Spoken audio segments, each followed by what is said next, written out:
Bonjour à tous, Jean-Luc de la New Concept Learning, responsable de cette start-up de formation et je suis formateur également en AutoCAD.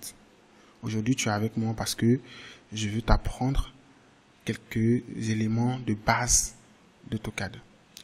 Donc, on va faire une série de vidéos, série de courtes vidéos. Ok? Et aujourd'hui, le thème qu'on va aborder, c'est les outils de dessin. C'est que ça, c'est que de ça qu'on va parler. C'est bon?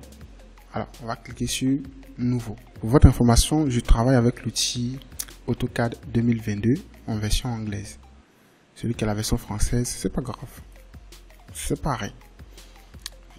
Et on peut commencer maintenant. Alors, outil de dessin.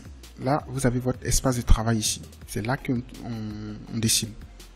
En haut, vous avez les outils d'AutoCAD. Il y en a plein. Il y a les outils de dessin, modification, d'annotation, de calque, bloc, propriété, groupe, utilitaire, clipboards et view.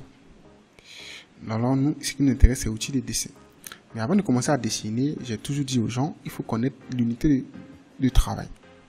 Il faut connaître l'unité dans laquelle tu travailles. Sinon, tu feras n'importe quoi. On est d'accord. Alors, pour vérifier l'unité de travail, il faut s'assurer que votre barre de menu soit affichée. C'est une barre qui est juste au-dessus de cette première barre-là. Si ce n'est pas le cas, regardez. Juste en haut ici, vous allez voir une flèche. Cliquez là-dessus et vous allez voir Hide ou Afficher. C'est-à-dire vous allez voir Cacher ou Afficher en fonction de comment c'est. Si je clique ici, ça se cache. Ok, donc je reclique là et je clique là, Show, c'est d'afficher et il va se réafficher. Une fois qu'il est affiché, vous allez cliquer sur Format, ensuite sur Unité de travail. Et après, vous allez voir ici Précision, 2 chiffres après la virgule par exemple. Et inch, on va changer, on va le mettre en centimètres. Après, vous avez tous les autres éléments, hein. Vous avez le mètre, le millimètre, etc. Mais ici, on va prendre centimètres pour travailler. Ici, degré, on va laisser. Ici, angle, on va laisser en degré décimal. Ici, angle, on va laisser en degré décimal. Bien évidemment, si vous avez un dessin à faire et que tous les angles du dessin ont été réalisés en grade ou en radian, vous allez bien évidemment choisir grade ou radian. Ça vous sera plus facile. Là, on est d'accord. Simplement. Alors, quand tu as fini de régler l'unité de travail comme je l'ai fait, tu n'as qu'à cliquer sur OK.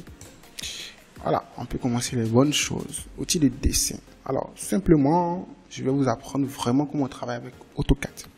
Première chose, évitez de prendre votre souris là, comme ça, là, pour aller cliquer sur un outil ici. C'est des choses à ne pas faire. C'est vraiment pas pro. J'aime le dire. Je le répète encore. La chose la plus importante, la chose pour vraiment la bonne raison pour travailler sur un ordinateur, mais pour dessiner sur un logiciel, c'est que 1. Il faut être le plus rapide possible. Il faut être le plus rapide possible. 2. Bien conserver ses fichiers. Et 3. La facilité avec laquelle tu peux remodifier un fichier pour ramener au client. C'est les 3 bonnes raisons. Après, il y a plusieurs raisons, hein, mais c'est ces 3-là que moi je vois bien. Donc du coup, on va apprendre à être rapide. Voilà. Ok, dans l'outil de dessin, vous avez ligne. Pour les lignes, cercle, arc, rectangle, ellipse et hachure. Ça, c'est les outils de dessin basiques. Si vous cliquez sur dessin ici, vous allez voir les autres. Vous allez voir disque, vous allez voir plein de choses. Okay. Ellipse en 3D, vous allez voir plein de choses. Mais nous, on va se concentrer sur ce qui est là, la base. Ok. Alors, allons-y. Essayons de dessiner une ligne de 30 cm. Qu'est-ce qu'on fait? La bonne attitude, c'est quoi? C'est premièrement, avant de commencer à dessiner, il faut activer tout ça. Donc, vous cliquez sur les 3 barres et vous cochez tout ce que vous voyez ici.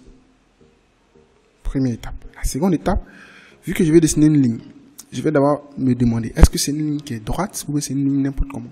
Ici, par exemple, je vais tracer une ligne carrément horizontale. Ok, donc il faut que la ligne soit carrément droite.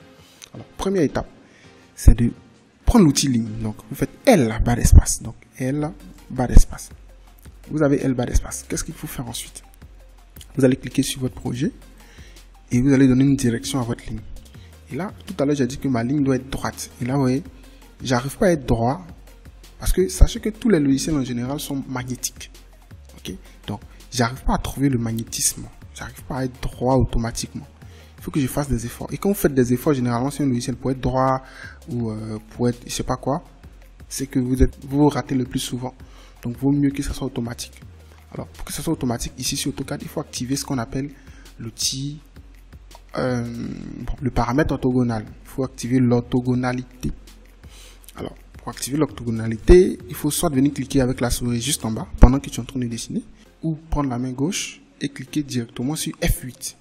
Et là, vous allez voir que votre élément sera hyper droit. C'est-à-dire qu'il n'y aura pas d'erreur possible. C'est-à-dire soit c'est à 0 degré, soit à 90 degrés, ou à 180, ou à 360 degrés. Mais en tout cas, il est toujours droit. C'est ça le but.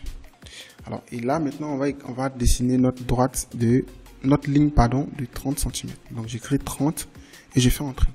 Alors, vous voyez, AutoCAD ici, il va me permettre de créer les 30 cm. Pourquoi? Parce que ici, j'ai activé ce qu'on appelle l'outil saisie dynamique. Donc, pour entrer des valeurs sur AutoCAD, il faut que saisie dynamique soit activée.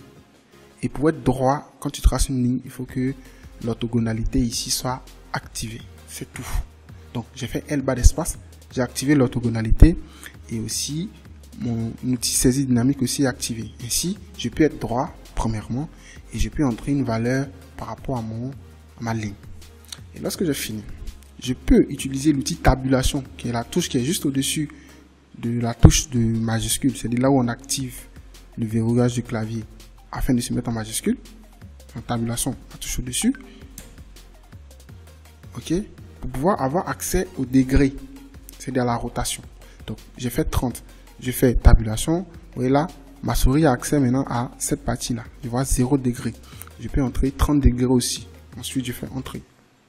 Et vous voyez, je valide OK. Ce qui signifie que cet angle-là, par rapport à l'horizontale, il est à 30 degrés forcément. Ça c'est forcément 30 degrés. Ok, donc là, on a un angle de 30 degrés obligatoirement.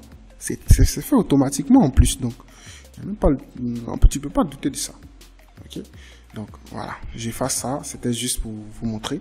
Donc ici, vous avez votre ligne qui est toute tracée. C'est comme ça on fait une ligne. Alors, dessinez aussi un polyligne. Polyligne, le raccourci clavier c'est P-O-L-Y. Bas d'espace. Et là, vous pouvez maintenant, où il se retrouve bien évidemment juste en haut ici. Hein. Donc, vous pouvez tracer une ligne, tout droit. Ensuite, appuyer A, bas d'espace, vous faites un arc de cercle au bout de la ligne. Et ainsi de suite.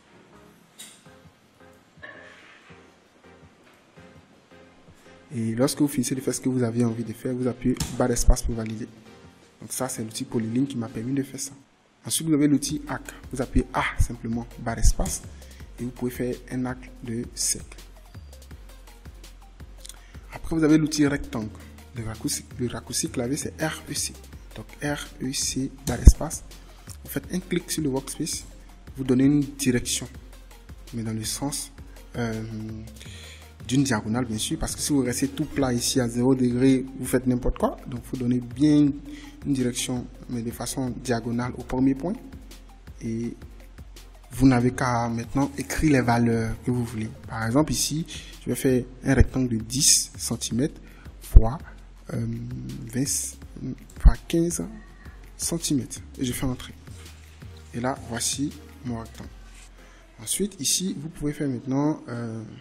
vous pouvez utiliser l'outil ellipse. Donc, ellipse, le raccourci clavier, c'est EL en anglais. Donc, EL. Ok, si vous ne vous retrouvez pas dans le raccourci clavier, ou si vous êtes en français, cliquez juste sur ça. C'est tout. EL, vous faites bas d'espace. Ensuite, vous pouvez tracer votre ellipse. Donc, la première chose à faire, c'est de tracer la distance entre les deux centres, puisque ellipse, c'est deux petits arcs de cercle plus deux grands autres arcs de cercle. Ok, donc ici on nous demande d'entrer la distance entre le centre des deux arcs de cercle, les deux petits arcs de cercle. Donc je vais donner une direction je vais entrer 25 cm par exemple. Voilà. Et voilà, je vais maintenant définir la taille, c'est-à-dire grand ou petit. Ok. Donc là, en se déplaçant vers l'avant, vous augmentez. Donc là, je vais mettre 5 entrées. Là, je viens de définir, mais je viens de tracer une ellipse. Après, maintenant, vous avez l'outil HU. L'outil HU, c'est le clavier, c'est H. En français comme en anglais, normalement, ça passe. H, barre d'espace. Et là, maintenant, vous pouvez cliquer sur un élément fermé. C'est sûr. Je ne peux pas faire l'HU de l'arc de cercle ici. Voilà, ça va donner n'importe quoi en gros. Ok, voilà. Donc, je ne peux pas faire l'HU de la ligne qui est là. C'est n'importe quoi. Ok. Par contre, voilà, les éléments qui sont fermés, je peux cliquer sur directement et j'obtiens le HU. Ok. Donc voici. Donc je fais H, barre d'espace, un clic, mon HU est fait. Je fais barre d'espace pour valider. Barre d'espace également, un clic et l'HU a été fait. Donc c'est comme ça on fait HU sur AutoCAD. Merci d'avoir suivi cette vidéo. Aujourd'hui, on a vu les éléments de dessin de base. On a compris que l'outil ligne, il faut faire L, barre d'espace. Ensuite, faire un clic n'importe où sur le workspace, donner une direction. Mais avant, si tu veux faire une ligne qui est droite, il faut te mettre en mode orthogonal en appuyant F8 et tracer ta ligne. Ok? Si tu continues en cliquant dans la direction que tu veux. Et lorsque tu finis de tracer la ligne, il faut appuyer barre d'espace pour valider. C'est ce qu'on a appris. La première chose qu'on a appris, c'est ça. Ensuite, on a appris à utiliser l'outil polyline dont le raccourci clavier c'était POLY, barre d'espace, et ça nous a permis de tracer plusieurs lignes à la fois, mais quand on a appuyé A, barre d'espace, on peut avoir aussi des arcs de cercle. Ok, voilà. Alors après, on a vu aussi l'outil arc simplement, donc c'est pareil. Donc je vais juste vous remercier d'avoir suivi cette vidéo jusqu'à la fin. On se retrouve tout de suite pour la vidéo des outils de modification. Merci, c'était Jean-Luc et à très bientôt.